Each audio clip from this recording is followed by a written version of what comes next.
Olá! Começa hoje a nossa nova websérie Educação nos Novos Tempos. Eu sou o professor e deputado estadual Issurcó e estou chegando aqui na Escola Otávio Rosa, em Novo Hamburgo, para conversar com a professora Gisele Krumenauer. Afinal de contas, a pauta de hoje é alfabetização. Vem com a gente!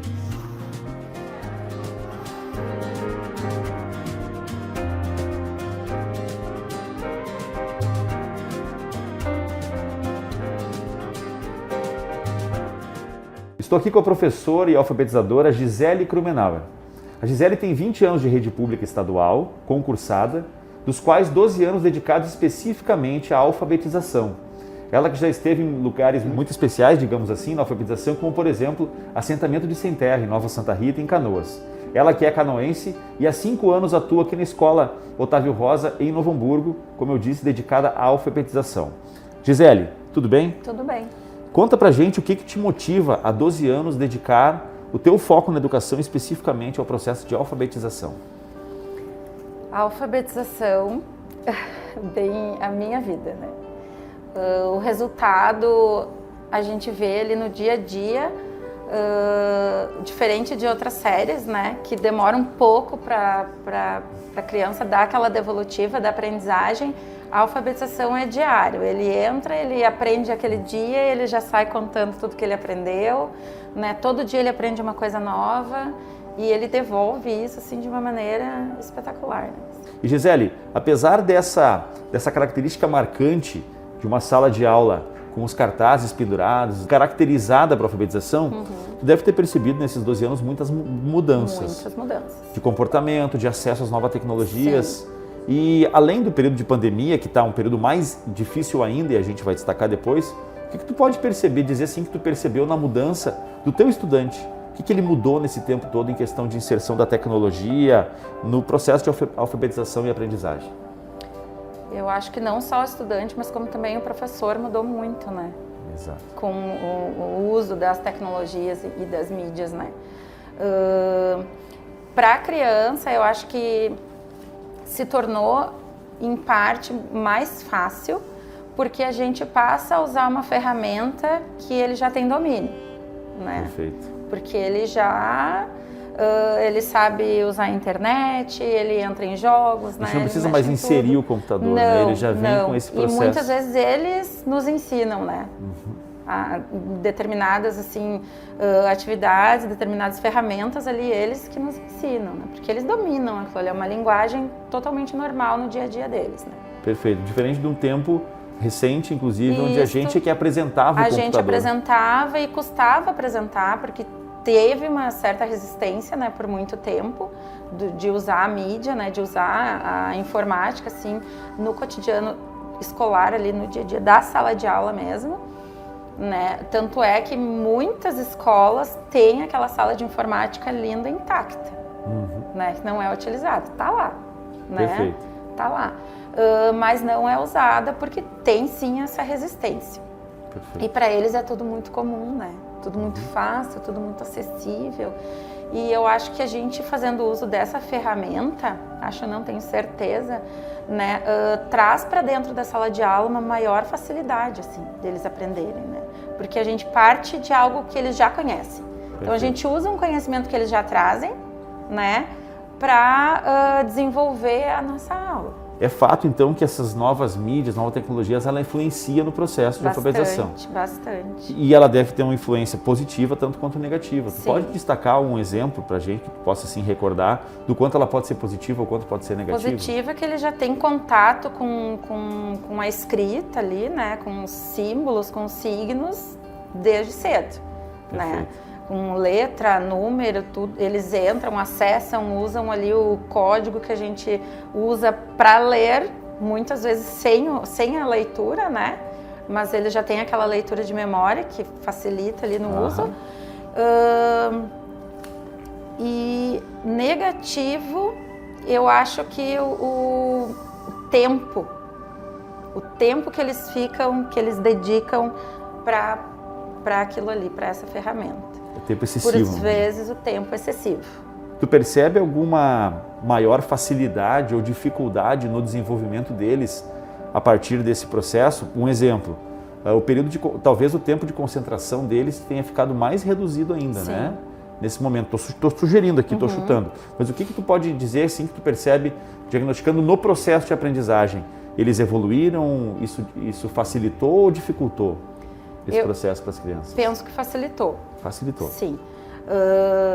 Isso também parte do ponto de que o professor saber organizar o tempo de atividades, o tempo das propostas que ele traz para a sala de aula, né? Porque ali na mídia, né, hoje em dia tudo é muito dinâmico, tudo é muito rápido, então trazer uma atividade em que ele tenha que ficar muito tempo ali concentrado, em que ele tenha que, tipo, metade da aula para realizar uma atividade, esse tipo de tarefa não rola mais, né? Perfeito. Tu tem que trazer coisas dinâmicas também, dinâmicas que façam com que ele interaja com o outro, com o colega que está ali, né? Hoje, em específico, não tem como essa interação, assim, com tanta frequência, mas é fundamental. Assim, atividades mais dinâmicas e que ele precisa interagir e trocar informação. Isso porque né? e o desafio deve estar em justamente como atrair a atenção, manter a atenção, manter o grupo focado, né? Então, tu usaste um termo muito adequado, que é a dinâmica. A dinâmica da aula, do tempo, do período de sala de aula, né? Do vocabulário que tu usa em sala de aula, né? O tempo. E isso vai assim, muito além da concentração, porque isso é orgânico, né? Então, tu não vai trazer atividade em que ele tenha que ficar muito tempo focado, em que o cérebro não vai, né? Perfeito. Vai sair dali, ele vai se distrair. Eu mesmo percebi uma mudança, até a entrevistada é tu, né? Mas deixa eu dar um exemplo. Eu tenho um menino de 7 para 8 anos, o Gael, e o Gael justamente, ele está na fase do letramento, e veja bem, que curioso, ele é uma geração diferente da minha, porque ele já consegue escrever no teclado do computador, do celular, tudo. Mas não desenvolveu a motricidade, ele não desenvolveu ainda a escrita manual. E justamente numa época onde muito pouco as pessoas utilizam a sua escrita manual mais. Então, o grande desafio, né, que a gente tem muitas vezes é justificar para ele, inclusive, a necessidade dessa dedicação, desse empenho, tendo em vista que tudo aquilo que ele utiliza de forma que é útil para ele acessar informação, para ele acessar um vídeo, não é escrito à mão, né? É digitado. É digitado. Então, inclusive com os dedos, os dois dedos, os 2 polegares, inclusive. Então eu não tenho uma diferença. E para a escrita manuscrita ele vai precisar desenvolver outras habilidades, né? Até o processo de desenvolvimento aqui de nervos, né? Aqui para realizar o movimento, a né? punção de pinça, que a gente fazia né? no tempo, né? O desenvolvimento, tudo que nesse período também da ausência da escola eles estão dificuldade de fazer essas tarefas, né? Perfeito. E a alfabetização no ensino remoto durante a pandemia? É isso que eu ia te perguntar agora, para nós entrar nesse assunto bem mais específico. Qual tem sido o desafio, Gisele? Já estamos com praticamente mais de um ano de pandemia, e o desafio que tu tens encontrado de conseguir fazer esse processo de alfabetização, que no meu entendimento, no período que eu tive em sala de aula, é muito necessária essa proximidade, o olhar, a gente conseguir perceber o estudante que entendeu, o que não entendeu, tu vai até ele. A vergonha que eles têm às vezes de admitir que tem dúvida, que não conseguiram compreender. Como conseguir absorver e como lidar com tudo isso nesse período de pandemia? Essa é a parte complicada que eu acho que tu falaste, é o ponto principal ali da alfabetização, né? O contato, o toque, o acolhimento, né? O acolhimento. E ali a gente está de um lado e ele está do outro da tela. Então, o olhar, né, do sentir, às vezes ele nem fala nada, ele só te olha, tu já viu que ele não conseguiu entender, né?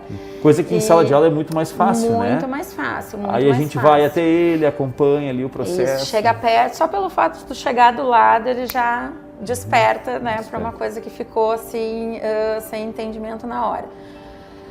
Eu fiz com a minha turma algumas chamadas individuais, né, com os que eu percebia assim que tinham um pouco mais de dificuldade, então eu chamava individualmente, fazia chamada de vídeo pelo WhatsApp, o que tu não entendeu, né, o que a prof viu que tu não entendeu direito, o que tu quer que a prof te ajude. Mas eu digo que eu consegui fazer isso porque eu já conhecia eles, eu já tinha trabalhado com eles um ano antes, né? Então eu já tinha esse contato, eu já tinha assim um conhecimento assim da fisionomia, da imagem, aquela leitura da imagem mesmo que a gente faz em sala de aula. Então eu consegui ter essa percepção, né? Acredito que se eu não conhecesse eles, em 3 semanas só de aula presencial eu não teria conseguido fazer isso, né? Então eu apelei bastante para chamadas individuais, né? Conversar bastante com a família. É muito importante a gente compreender a personalidade de cada um deles, né? Exatamente. O que tem mais desenvoltura, o que é mais tímido, o que vai admitir com toda, sem nenhuma dificuldade de que não entendi, professora. Entendeu. Aquele que não vai entender vai ter vergonha de expor isso na frente dos colegas. É uma leitura que realmente tu precisou desse, que a gente precisa, né? do presencial para poder desenvolver depois no virtual. Exatamente. E a família entra onde nesse processo, Gisele? Onde as famílias entraram? Onde tu percebeu? Em tudo. A família Essencial. não sai. Essencial. A família lá o tempo inteiro, né? Nesses 2 grupos que eu tinha, nas 2 turmas, assim, foi fundamental a presença das famílias. Eu digo presença porque era ali todos os dias mesmo, junto. Né? Eu digo, a gente formou uma rede de acolhimento, assim, nos tornamos a família Otávio Rosa, né, que eu digo. Porque se não tivesse a ajuda deles ali no dia a dia, não teria dado certo, sabe? Eles ajudaram, assim, direto, eles participaram da escola como nunca. Processo, digamos assim, da alfabetização, tu acha que ele é mais importante a participação da família do que em outras fases da aprendizagem? Sim. A participação da família é importante sempre, certo. Mas no processo de alfabetização, assim, a família que apoia, a família que está ali, né, que se mostra presente, que complementa a tua informação, porque né? não é só o que a gente traz para o aluno, e assim como não é só o que a família traz, né?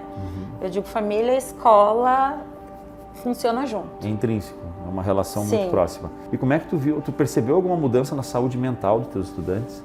É uma pauta que a gente trabalha no nosso gabinete, muito trabalho nas nossas ações, e a gente percebeu muito um impacto na saúde mental. Em alguns alunos em específico, sim, bastante, se mostraram assim em casos de depressão, né, infantil.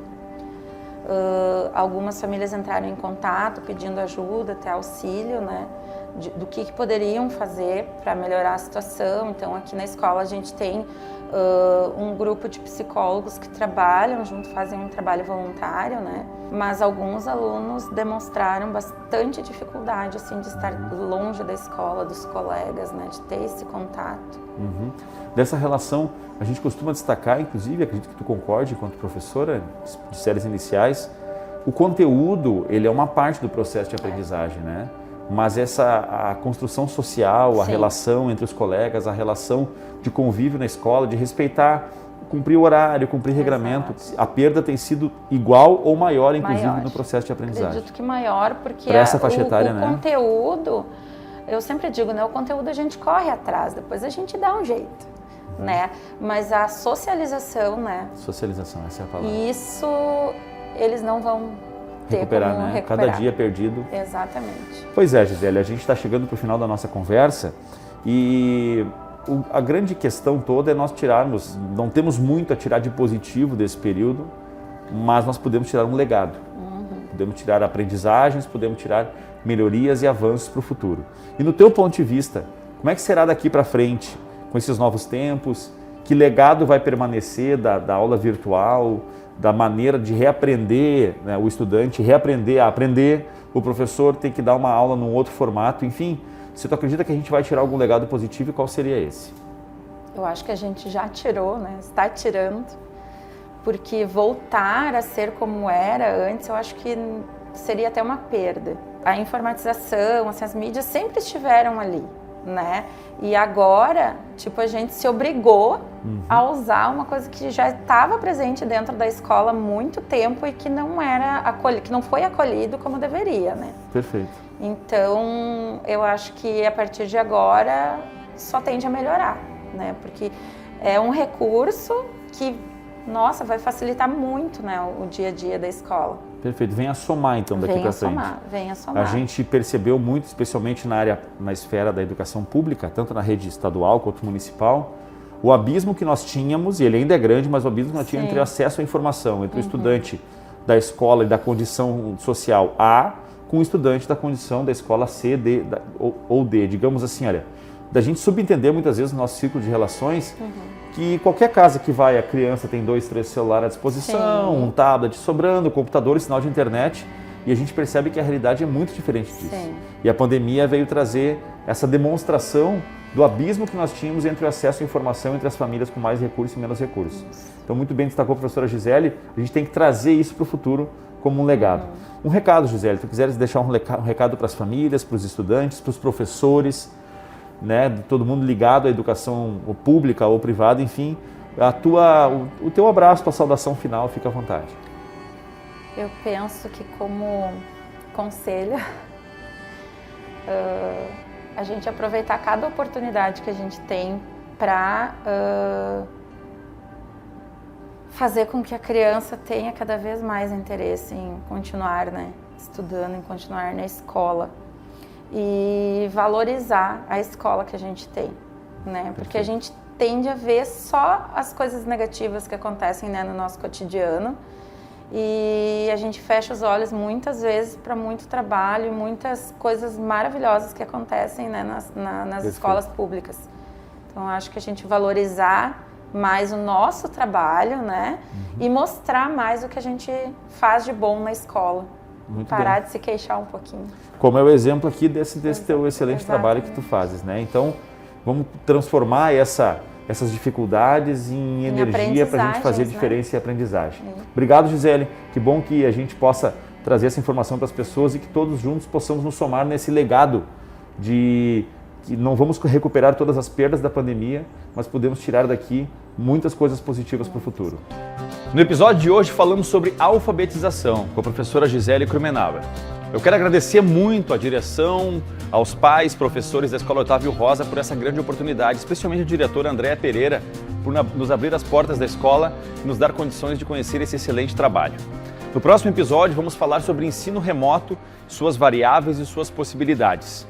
Se você gostou desse conteúdo, acompanhe o nosso trabalho nas redes sociais, siga nosso trabalho em prol da educação, afinal de contas o Rio Grande que queremos começa na sala de aula.